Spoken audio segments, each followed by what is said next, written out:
Good evening and welcome to the August 11th, 2020 meeting of the Parks, Recreation, and Culture Board. Hereby call this meeting to order, and we'll start with the roll call. Jackie. All right. Mr. Corbett? Here.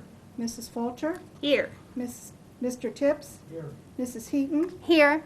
And Mrs. Meyer is not with us this evening. Great, thank you, Jackie. You have in front of you the agenda for this evening's meeting. When you've had a chance to look at that, I will accept a motion to approve the agenda. I make a motion to approve the agenda. Do I have a second? I'll second that. All in favor, say aye. Aye. Thank you. And also, in front of you, you have meetings from our minutes from our July meeting. And again, I'll give you a second if you want to look at those, and when you're ready, I will accept motion changes or a motion to approve. Motion to approve the minutes. Do I have a second? Second. All in favor, say aye. Aye. All right, thank you. Okay, now getting into our agenda, I think we'll start with the division report. And who's Aaron doing that tonight? Great.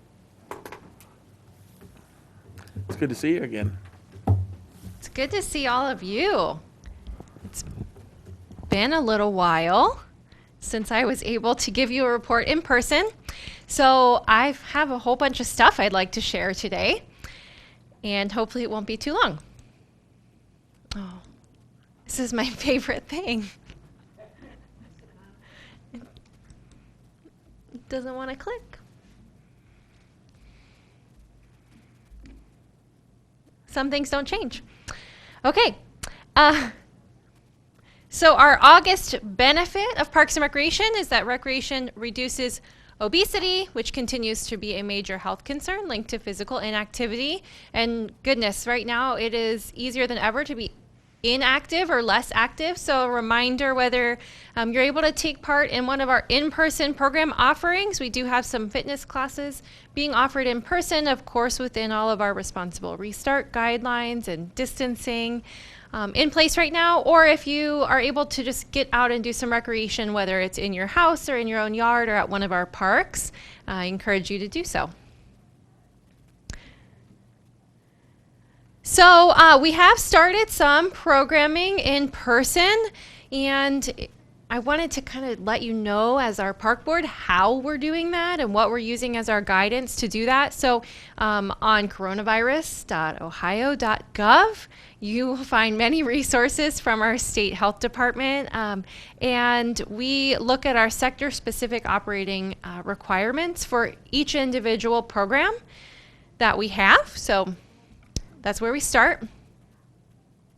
And then from there, we work with our instructors and look at each class specifically and look at how that class is formatted, where it takes place, what kind of activities we do in that class or program, and how we can best meet these guidelines, or if we can meet these guidelines and still have the class in person. If we determine that we can, then we're putting together a kind of guide that looks like the one as an example for our strollers in motion that is tailored exactly to that specific class and how we'll run it. And if you're looking at where to find these for each specific class, if there's a class that you've participated in the past or you're looking at participating in now, you want to find out exactly what we're doing to provide a safe experience for everyone, you can go to our registration site, which is at beavercreekoh.myrec.com. Look at the specific program, and under there, if you can see on that screenshot, under additional forms and files, there should be something that says the program or the class title as well as COVID-19 guidelines. And that's where you can pull up that document. If you ever have any questions or you need help finding that, just give us a call or shoot us an email and we can send that over to you. Moving on over into what we've been doing this summer. We still have been able to have summer 2020. Summer was not canceled, but it looked a little different. So we did have a small concert series. We were able to put together 3 concerts that we actually videoed and were able to put on our cable channel 5, also the UVerse channel 99, the same place that you can find the park board meetings, and also on our city YouTube page. So if you go to either of those any of those sources, you'll be able to find a lot more resources lately that we've been moving a lot more things virtually, and you'll also be able to find all 3 of our summer concerts that we did. And you can see it's kind of a weird thing to have an unannounced concert over at Dominic Lafina Park with no audience, so that we can video it for an authentic experience. And that is the picture that you see there. If you were lucky on one of those days and just happened to be visiting the park, then you got a concert with plenty of social distancing. But we weren't able to put those concerts together in our traditional way due to the mass gathering requirements. We didn't want to gather all those people together.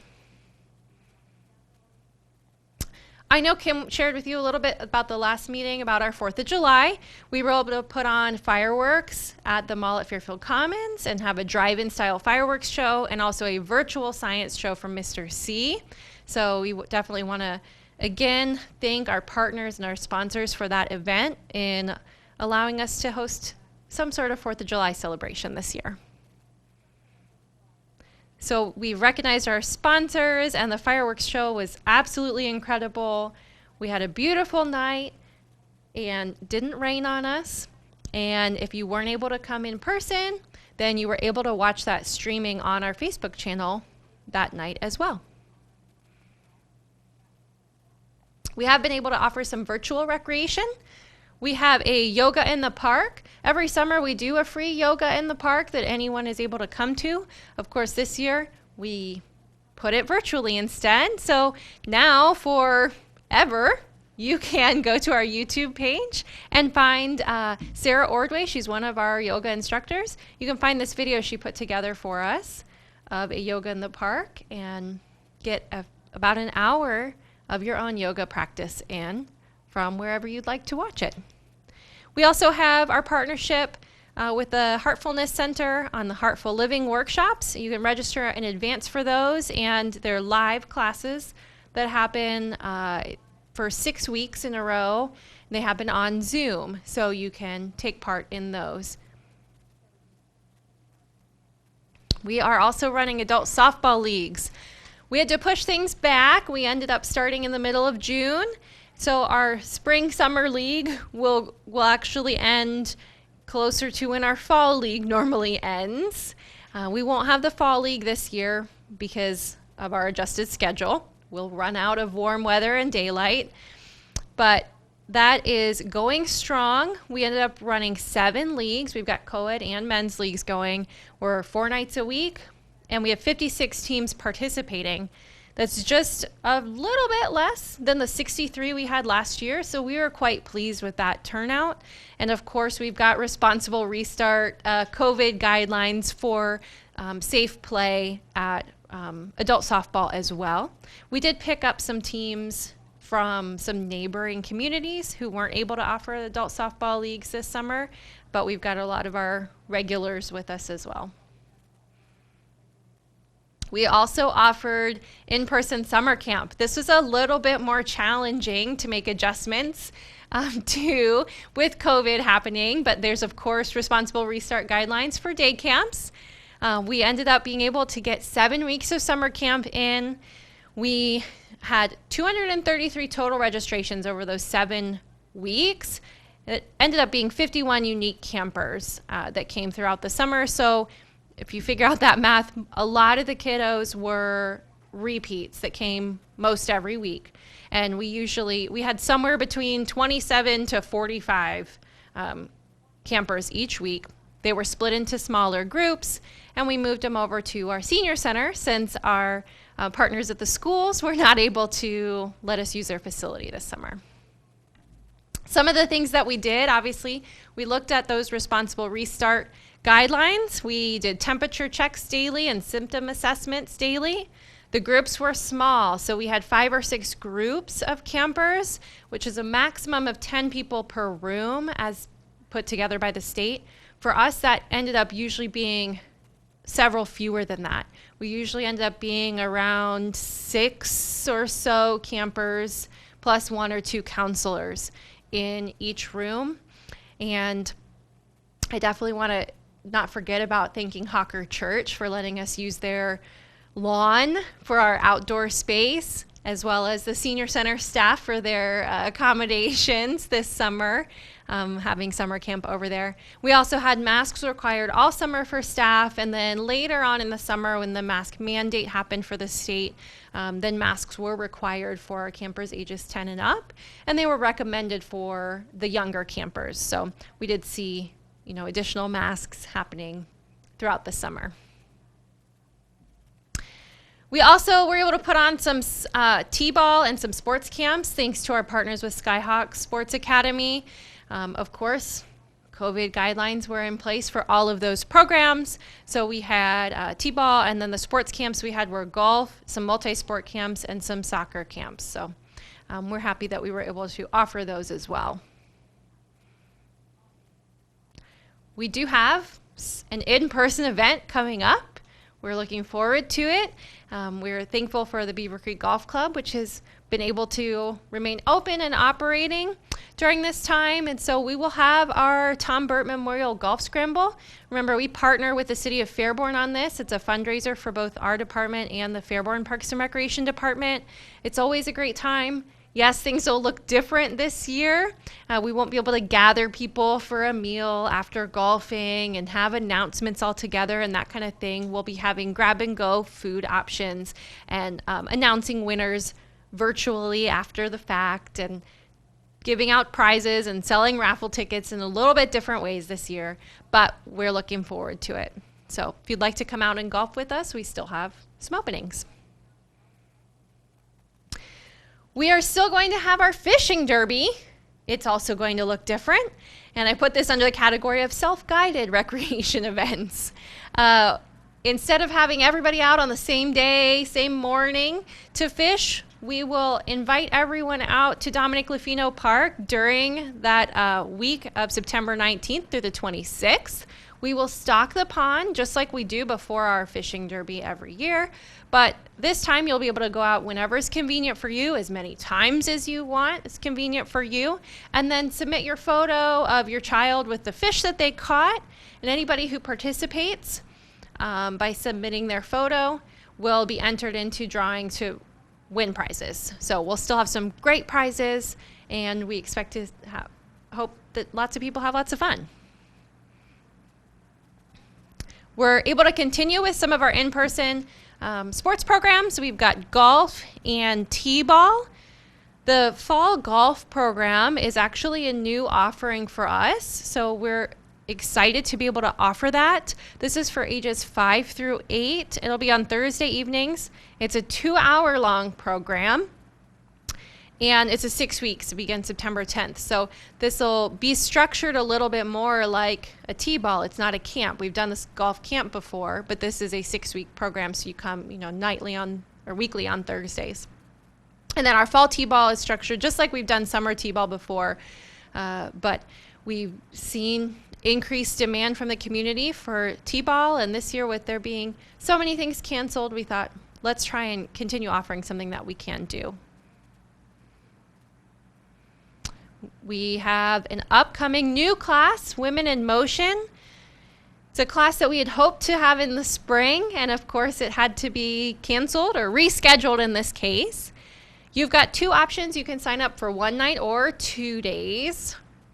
So 1 day or 2 days. One is in the evenings at Dominic Lafina Park on Tuesdays. The other is on Thursday mornings at Rotary Park. So there should be hopefully one of those options or both that fit your schedule. It's a 9-week program, and this is for women specifically who want to learn to run a 5K. It's kind of like a Couch to 5K program, but with some group accountability. And I think probably several of us could benefit from a program like that after we've been cooped up in our homes. So we've got additional in-person programs that we're able to offer this fall, and check out our website if you want a complete list of all of those. As I move over to the Senior Center unfortunately remains closed, and we don't have an anticipated opening date. We are waiting on the coronavirus situation and the okay from the state health department to be able to do that. And we've in the meantime, we've been offering what we can for our seniors. We have been offering transportation for some time now. We have a few recreation classes that we are able to put on that seniors are welcome to participate in, that of course are the ones that have distancing as an option. We're not able to currently play, some of our favorite card games and things like that where we have to trade cards or other materials or sit close near each other. But we're able to do some of our fitness programs. We also have some virtual and remote programming that we're able to offer. And then we have had one successful drive-through event that I'll share more about here in a minute. So we had our drive-through spaghetti dinner. This was the first time we've tried to do this. You can see several of the staff members who are preparing the meals that night. Our sponsor was Dayspring of the Miami Valley, and they really pulled out all the stops for us. They prepared all of the food. They brought in their chef. They always do a fantastic job with the in-person events, and they didn't fail with the drive-through event either. So we had a whole system of people driving to the front of the senior center and us, marking off that they were there. They had to pre-order their meal, and some people had paid in advance, but some people had not. So we were collecting payment at that time. We were using walkie-talkies between the front of the senior center to communicate with the kitchen. People drove around back to the kitchen, and we're so excited to see our staff as we were so excited to see them, even through their car windows. It hasn't been raining very much this summer, and of course it rained that night. It was tons of fun for us to remember what it's like doing outdoor events, getting food out the door and into people's cars for them. So we had the capacity to have 150 dinners reserved ahead of time, and we sold out, and we actually were able to accommodate a few people who came and hadn't realized that they needed to sign up in advance, and our sponsor thankfully had brought some extra meals for us. So we were excited about that. We also had a take and make program, which we will continue doing. Village at the Green has sponsored this. In the past, we did an in-person greeting card class where people could come in and learn, get the kit, but it used to be in person, learn how to make certain greeting cards or crafts with a live instructor. Instead, we sent home kits with them. So drove up, picked up their kit, and left. Pretty fun. They were thankful. We've also been doing, like I said, some of our fitness classes. We have exercise with MIDI. We have Improve Your Balance, which is obviously a balance class. Exercise with MIDI is a chair-based fitness class, so all of the exercise can happen in your chair, or some of them are also, if you don't need to use your chair, you can stand during them. The Ageless Grace is kind of what it sounds like. It doesn't matter your age, you can still have grace, and it's kind of a music and movement and dancing based class. And then line dancing has been happening as well. As long as we've got markers on the walls and on the floor, so everybody stays, no one takes too big of steps to get too close to anybody else. So we've got guidelines for all of those classes as well. We've got some remote and virtual programs. Puzzle pickup. People have gone through a lot of puzzles, and this way they can pick up puzzles. We've got tons of puzzles at the senior center that nobody's able to get to right now, so we put out puzzles every Wednesday from 10 to 2, and you can pull up to the senior center. We've got hand sanitizer available. We ask that you wear your mask and you come and pick up a puzzle to bring home. We're not accepting any of the puzzles back right now. Keep them. We have so many puzzles. Someday when we reopen, we'll be flooded with return puzzles, I'm sure. Spring Hill Senior Communities, one of our partners, they have been offering a virtual wellness series. If you're interested in that, give us a call or call up the senior center. We can send you a link straight to those wellness classes. We also have online tech lessons. And then Exercise with Brian. He's normally the person who does our what's now Exercise with MIDI, our chair-based fitness class. And Exercise with Brian is actually Brian put together some videos that we have now on our YouTube page, so people can do those from home. We're gonna do a drive-through meal again. We're excited about our corn roast. This is a picture from last year's corn roast. And this will be on Tuesday, August 25th. It'll be a lunchtime corn roast. And again, we've got a maximum of 150. Village at the Green is going to help us with this one. So if you are interested in having a drive-through meal, make sure you call soon and reserve your spot because we know it will sell out again. Upcoming programs at the Senior Center. We have some, these are going to be in-person offerings. Our Drums Alive Golden Beats will be offered. This is obviously a picture from pre-COVID with all those people in that room. We will have plenty of distancing happening at the Drums Alive Golden Beats. That will start the end of August. We have an advanced line dancing class coming back. This is by request. When our line dancing started back up, some of the advanced line dancers wanted. And then anything that we had done in July, we're going to be able to repeat in August. So we're excited. We also want to thank Feed the Creek. We have a new amenity. We have a little pantry, thanks to Feed the Creek. It's at the Beavercreek Senior Center, in a corner of the parking lot. Not next to the door. I'm not sure how else to explain it, but north corner. Thank you, Sharon. The north corner of the parking lot. So this is a situation where if you need some food, you're able to come anytime and get some food. And if you'd like to donate some food, obviously non-perishable items, please. You can go in the box at any time. So we're glad to be able to be a host for that. And I mentioned we've got transportation. We have a limited transportation service running. We, in July, did 156 trips. If you remember our past numbers, this is like drastically reduced from what we did pre-COVID, but we're only allowed to have most of the vans, only one person at a time. In our bigger vans, we can have 3 or 4 people at a time. They're big vans, so we need to be able to maintain that distancing. We do require masks if you're taking our transportation, and we do check your temperature and do a symptom assessment when we pick you up. In June, we had 122 trips. We are offering medical any day of the week. Grocery runs are on Tuesday and Wednesday. You may remember that the grocery runs were like fill up the van and bring everybody to the grocery at once. We're unable to do that right now. So you've had some people say, well, I like to go with my friends. Unfortunately, we are not able to accommodate that right now. And then if you've got a non-essential trip, we were not offering these to start, but we have enough capacity. We have enough volunteers who are willing to help with our transportation service right now, and we have low enough demand for the other trips. We're able to offer these on a case-by-case basis, depending on what the schedule looks like any day of the week. And I know some of you are always wondering about volunteer opportunities. We don't always know what these are going to look like in these uncertain times, but there's some potential opportunities to help at our golf scramble. If you're interested in talking to me more about what that might look like, please let me know. Also with our fishing derby, again, not quite sure what that would look like, but I think there could be some opportunities. And then we're also exploring ideas for our try-a-truck, which is normally the beginning of October. We know that that'll look different as well.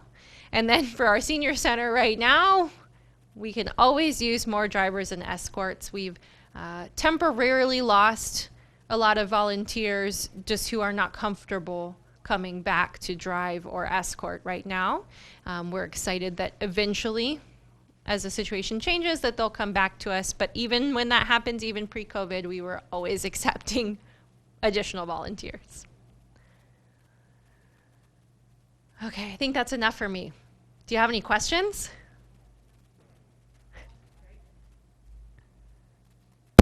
Don't see any questions. I do want to congratulate you. I know from my experience in recreation how hard it's been the last few months to really come up with ideas to meet those guidelines. It's hard to swim through them and kind of figure out exactly how they apply to what you're doing, and sometimes aren't the clearest in the world. But it looks like you guys have navigated that very well and continue to offer great opportunities for the community. It's really hard right now, but I'm impressed with the amount of stuff you've been able to do. So good job.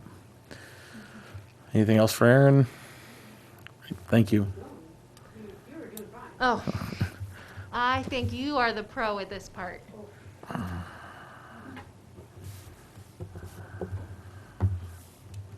You know, you're probably gonna end up having to, unless I can jump back and forth. Good evening. So we have had our recreation staff and senior center staff busy doing all these things. Our park staff has been very busy outside and I say surprisingly accomplishing a lot of projects. We had a hard time getting seasonals this year. You know, especially we were on a hiring freeze for a while and going through some of the things that we wanted to accomplish. I was like, okay, so maybe next year. Apparently, I didn't mean to, but put the challenge out to our staff, and they're like, yeah, game on, we're going to get this stuff done. So, fantastic. I'm proud of all of our park maintenance staff and, of course, all of our recreation and senior center staff to really get through everything that we've gotten through. But here are a few things that have finished up, and I think there's at least one project in there that we're in the midst of. So the first one is the Tilt Trail at Fox Run Park.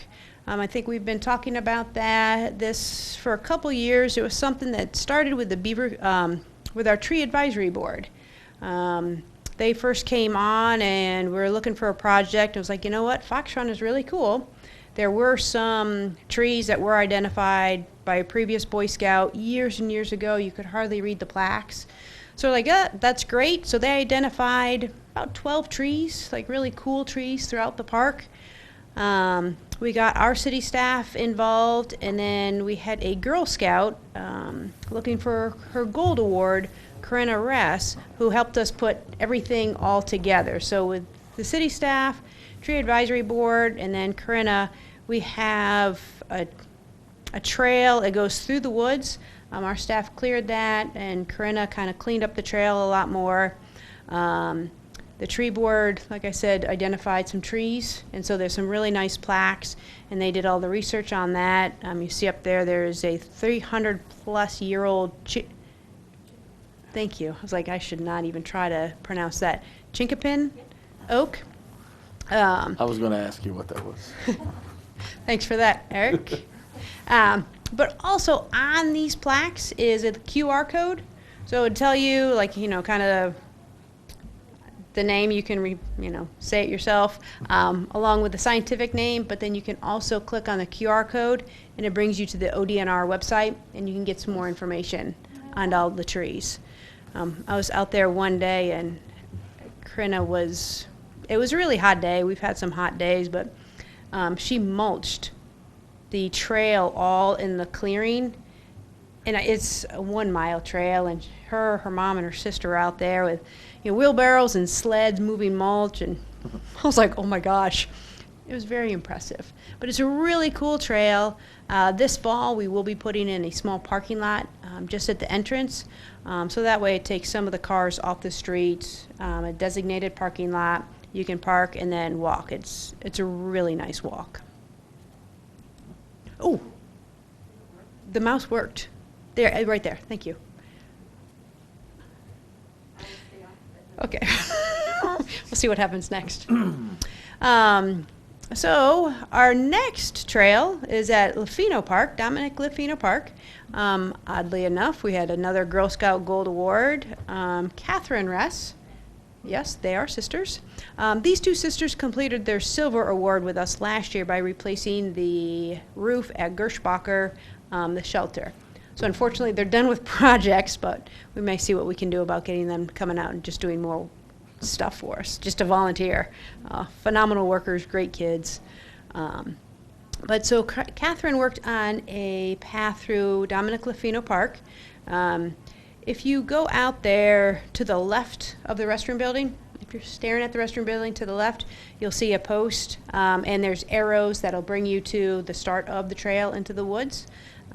It's right behind the tennis courts. It's a half-mile trail that takes you through the woods, and then you'll actually end up, kind of midway through where you can come up and hit the asphalt trail and then finish walking around the lake if you would like to. But then she also realized as she was putting the trail down, there's a really cool kind of an opening area, and so she made a nature play area. So you can, like, there's logs and sticks and all that. I think she built like a little teepee, and there's a bench back there. So if you haven't been back there lately, I highly suggest, and it is really well marked. I am not the best with directions, but I was able to go through, and I had not worked with her at all on this. I was able to find my way out of the woods, so I wouldn't worry about that. So, and our staff finished up the trail at Overlook Reserve Park. We started this last fall, over the winter, by clearing some of the woods. A lot of the trees had been knocked down from the tornado, and so it was not very passable. So we went through with a big boom mower and a forestry mower, cleared it out, and then we came back through and put down some small gravel. And so it's an easier walk. It's been widened. It's a really nice, again, a great walk to go through.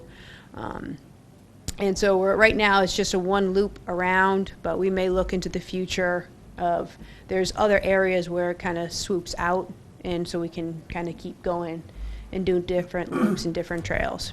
One of the things that we did come up with from the master plan, a lot of the community wanted more trails, more walking trails. So we're very fortunate, and we were lucky that we were able to get 3 of these done. So you're looking at half a mile to mile, and I think Overlook Reserve is just a little over a mile as well. And the playground at Gerschbacher Park. So we replaced this playground a few years ago. One of the things that was not offered with, that we had and had installed, it was generally for like the 5 to 12-year-olds. So we bought a couple pieces for 2 to 5-year-olds. You can see we have a green dome that kids can climb through and climb on, and there's also going to be a tunnel. So they're currently working on that this week, and we hope by the end of next week everything will be installed, mulched, and ready for play. And we also installed a memorial bench at Stafford Park. For those that you knew, Jeff McGrath, he was our city planner for, oh gosh, I believe it was over 20 years. He passed away this past year. We planted an Ohio buckeye tree in the spring, and then we just purchased a memorial bench. And I would like to say thank you to the Cape Cod Neighborhood Association. They're the ones that came up with all the money and donated for both the tree and the bench. So Jeff was a great guy, very well liked throughout the community, and a lot of people wanted to recognize. And this park is near where they live, so his family can come through and sit at the bench, enjoy the playground, and watch the tree grow. So, and I don't want to take away from Jeff and the memorial, but the gentleman sitting on the bench is Chris Gearhart. He is one of our newly hired. So he was working for the street department for probably closer to 15 years. When our Bob Dow retired back in May, we hired Chris, and he has been unbelievable.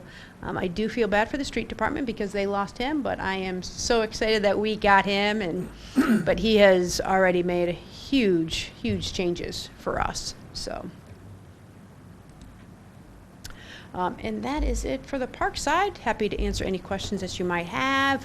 If nobody has questions from our viewing public, they can always call our office or go to our website or email in.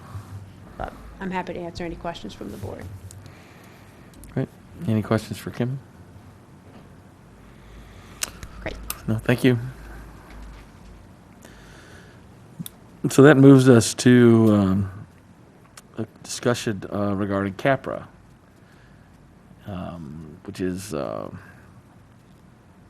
accreditation process, right? So who wants to talk about that?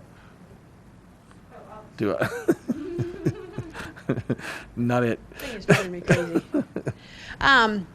So we have been working on our accreditation. I think we've talked about this I know we talked about it in July, and I believe we talked about it in January, February when we talked about our 2020 goals. Right. And as a park board, you were interested in hearing more about it and maybe helping out with it a little bit. Right. And correct me if I'm wrong, but the kind of that helping out about it is we would present some of the different standards, what we've been working on, and how, like, standard number 1, what we do to meet that standard, and so you could kind of give us some feedback. So we wanted to keep it on the agenda. I think last month we talked about, all right, what does that look like? Is that a work session? So I just wanted to make sure that was part of the discussion of moving forward, what you would like that to see. There is 114. Okay, you're shaking your head because you can't remember. All right, not that. There's over 114 standards that we need to meet. So obviously hitting one standard each meeting is not going to do it. But there's 10 chapters. So within each chapter, there might be like 5 to 10 standards that need to be met. So if you want to, we can certainly have that discussion right now, or if you want to give it some thought. But I feel it's like one of those, like maybe prior to a meeting, like a work session type of thing. It's just like, hey, here's what we have. Is there a time frame that you would like us to do that? Like, where are you currently in the process? We are, I think confidently, I think I would say we're at least halfway through all the standards. We have divided them up through like Jackie, Aaron, myself, Zach, and Mike, and we are moving our way through. We cranked out a lot this past spring, but now we got to get back on it. We're hoping to have the visit from the CAPRA group next spring. I think they usually come in May or June, and we would have to have everything in probably January, February. Okay. I mean, it doesn't sound like something that could happen in one work session necessarily if there's the bulk of, as large a group of standards as you're talking about. Throw it out there. Maybe the next meeting we meet an hour early and kind of you pick a chunk that makes sense Okay. for us to look at. I think I'd be an advocate if you've got those in a format you could email that we could see stuff ahead of time. So Absolutely. I'm sure there's some way to do that. yeah, I don't know. I'm kind of guessing at what it looks like from your end without seeing it. Parts that you want to talk about at the next meeting. That's what I'm talking We about. had them ahead of time, so it doesn't have to be all of them, but There you go. Yes, that Yeah. makes the sense. section you want to talk about. Sure. Yeah, Absolutely. and then so then we could come prepared if we read them, and it may speed up the process a little bit. Absolutely. Okay. All right, then I'm going to So put that plan as on a an work action session item. at 6 o'clock? Yeah, that's what I'm suggesting. So Okay. All right, cool. that would be September. I don't know what day that is, but the September meeting. Okay. Perfect. Thank you. Thank you. Okay, thank you. And we'll leave it up to you at how much you would want to share. You think we could reasonably get through at one meeting? Okay. Yeah, well, we have an update within our office tomorrow afternoon. And because there's like risk management, HR, there's programming, there's all different things. So maybe we'll just take a look and see Okay. some of the groups or the chapters that we have, like maybe like 90 to 95% complete. Yeah. We can present to you, and things that we feel that might be a little bit more exciting I than gotcha. others. Is it? I mean, similar to CAST standards. To what? To CAST standards, are you familiar with those? I'm not. Okay. Well, basically, they take an area and they say you should do about 20 things, and you basically grade yourself on that and maybe respond Yeah, to what you do to it's meet something that. like that, or just Okay. like, I can't even think, like, whether you have within HR, you have a policy for this, like, Yeah. we do have that policy, and here's where you find it. Right. Mm-hmm. Okay. Thank you. New business, I have none currently on the agenda. Does anyone have new business they'd like to bring up at this point? Unscheduled visitors. Jackie was smart to move out of the way, so I don't have to call on her now. So, and then action items, I just wrote what we just discussed, that we would plan on meeting in a work session at 6 p.m. on September 8th to discuss a portion of the CAPRA standards. And that will lead us to board time. I think maybe Christina, we'll start with you if you have anything you'd like to share. I'm just, again, impressed on your use of the virtual programming and the creativity of, using the YouTube channel and Zoom to implement and kind of enhance the different programs that you guys are putting on. So thanks for continuing to do that for our community. Great. Thank you. All right. And I just wanted to, first of all, thank you guys for letting Feed the Creek put that little pantry there.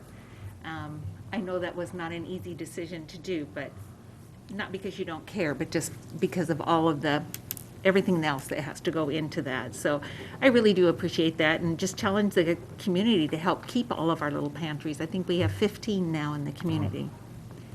So, That's great. Dan? The only thing I'll add, just a brief update on the Beavercreek Community Fund and the foundation account that we've been trying to rekindle since 2017. I can tell you that the last probably 6 months, even with COVID, I think we've made quite a bit of progress. We have a strong group of 9 people that are very interested in that. We have written some bylaws to help kind of manage the group. We met again with Green Giving last week and have a little bit better understanding of kind of how how it's organized in the way that different groups lead the different funds. We struggled a little bit with kind of what we should be calling ourselves, whether we're a committee or a board of trustees, and didn't realize that term kind of changes what we're viewed as by the state. So after a long meeting with Ed last week, we feel like we're in a pretty good spot, and we're going to meet with Kim. Kim's going to come join us Thursday to kind of finalize everything before we go back to Green Giving and say, okay, we want to be the committee that leads this fund. There's still a level of permission that has to be given by the previous committee, but we feel confident that we have all the things in order now. So the one thing I did want to share how it impacts, in many ways it can impact the community, but how it specifically may, is one of the things we need to be more specific about is some specific projects we may be interested in funding, and we reached out to Kim to maybe come and talk a little bit more about the master plan and some small pieces of the master plan that maybe aren't on Parks Department's radar necessarily because of where funding may lie or where other plans may lie, but could be something that we as a group could use existing funds or potentially fundraise additional funds to support. So, when all is said and done, if we move forward like we want to, we hope to do that. Have a project. We hope to be able to support scholarships for campers, for youth to be able to attend camp. And then we hope to provide opportunity for community members to apply for small grants in order to fund things that would continue to benefit and grow recreation, parks, and culture in the Beavercreek city and township. So fingers crossed. I think we're close, finally. And that's really all I have. Again, like Christina said and I said earlier, keep plugging. It's a rough time. For me, Red State's supposed to open next 2 weeks from now, and there's still a lot of T's to cross and I's to dot, and all of those could change in 15 minutes. So, good job hanging in there and continuing to meet that challenge. I have nothing else, so if no one else has anything to add, I would accept the motion to adjourn. I make a motion to adjourn? Do I have a second? All in favor of adjourn, say aye. Aye. Meeting adjourned.